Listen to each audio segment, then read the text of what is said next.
Assalamualaikum to one and all present here.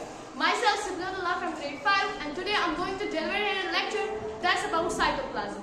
As you know, the cell is the fundamental unit of the life. Do you know there is a fluid that's present in the cell? So in this video we are going to discuss about its properties, structure, function, what that fluid is made up of and its components. So discuss about this fluid and that is cytoplasm. First of all, you should know that what does it mean by cytoplasm. The word cyto means cell and plasm means fluid. So it's the fluid of a cell. Cytoplasm is a thick jelly-like substance that's enclosed by the cell membrane and it contains all the cell organelles except the nucleus. यानी जो ये cytoplasm होती है, ये एक jelly-like substance होती है, एक मोटी substance होती है जो प्लाज्मा मेम्ब्रेन से एनक्लोज की जाती है और इसमें बहुत सारे ऑर्गेनेल्स होते हैं जैसे endoplasmic reticulum, ribosome, chromatin, mitochondria, vacuoles, lysosomes, Golgi, लेकिन विदाउट न्यूक्लियस। ये सारे ऑर्गेनेल्स इसमें सस्पेंडेड होते हैं न्यूक्लियस के बगैर। The substance of the cell between the nucleus and the plasma membrane containing various organelles is called cytoplasm. यानी जितना भी एरिया न्यूक्लियस से लेकर प्लाज्मा मेम्ब्रेन तक होता है, फिर उसमें जितने भी ऑर्गेनेल्स हो, चाहे उसमें गोल्गी हो, वैक्यूल्स हो, माइटोकॉन्ड्रिया, लाइसोसोम्स, राइबोसोम्स, उस सभी को हम नाम देते हैं, उस सभी एरिया को हम नाम देते हैं cytoplasm. The cytoplasm is made up of cells, proteins and water. जो ये साइटोप्लाज्म होता है, ये cells से बना होता है, प्रोटीन से बना होता है और वाटर से बना होता है। The internal cytoplasm is however non-viscous and is termed as endoplasm. हमें पता होना चाहिए विस्कस क्या होता है। विस्कस यानी किसी चीज की थिकनेस। यहाँ पर मोर विस्कस है उसका मतलब है, यहाँ पर नॉन विस्कस है उसका मतलब है कि जो इसकी थिकनेस है वो ज्यादा है। इसको अपने विस्कोसिटी के लिहाज से हम नहीं कहते हैं कि इसको एंडोप्लाज्म कहा जाता है बिकॉज ऑफ इट्स स्ट्रक्चर, क्योंकि इंटरनल हिस्सा होता है साइटोप्लाज्म का, so we called it endoplasm. And इसके फंक्शंस क्या है?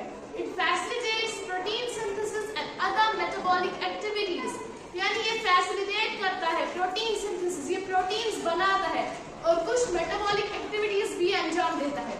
इसके 3 कंपोनेंट्स हैं, cytosol, cell organelles and cell inclusions. Cytosol is an aqueous daily transparent brown material that's also known as cytoplasmic matrix, यानी just like liquid। अब ऐसा मान लीजिए ये एक लिक्विड सब्सटेंस होती है जो कलरलेस होती है, यानी ये it's made up of 90% of water. इसमें बहुत सारे मतलब ऑर्गेनेल्स से नहीं बना होता है, ये 90% ऑफ वाटर से बना होता है, इसलिए it's just like liquid and इसका जो कलर होता है वो इसीलिए ट्रांसपेरेंट होता है। It contains some ions and biomolecules such as proteins, vitamins, minerals, nucleotides, enzymes। ये कुछ ions and biomolecules करता है contain, जैसा कि मैंने बताया nucleotides करता है, vitamins, minerals, ऐसे बहुत सारे अंदर। Now there is cell organelles, which is the second component of cytoplasm. The subcellular components which are bounded by a membrane are termed as cell organelles. As they are small as they are little organelles of the cytoplasm, so they are termed as cell organelles. ये जो cell organelles होते हैं ये cytoplasm के छोटे छोटे organelle होते हैं, सो इनको कहा जाता है सेल ऑर्गेनेल। जैसे कि गोल्गी है, वैक्यूल्स है, माइटोकॉन्ड्रिया है, लाइसोसोम्स है, यहाँ से राइबोसोम्स, एंडोप्लाज्मिक रेटिक्यूलम है, ये छोटे छोटे ऑर्गेनेल्स होते हैं सेल के, so they are called cell organelles. Now the third component of the cytoplasm is cell inclusions. These are non-living organelles of the cell. यानी ये non-living होते हैं, ये non-living component होता है cytoplasm का। They may be organic, inorganic or both। ये तो organic भी होते हैं, inorganic भी होते हैं या दोनों, यानी organic भी और inorganic भी। The common cell inclusions are stored as organic food material, secretions, excretions and inorganic crystals। ये ऑर्गेनिक फूड मटेरियल की फॉर्म में स्टोर किए जाते हैं as secretions, excretions and inorganic crystals. Thank you, meet you next time, till that,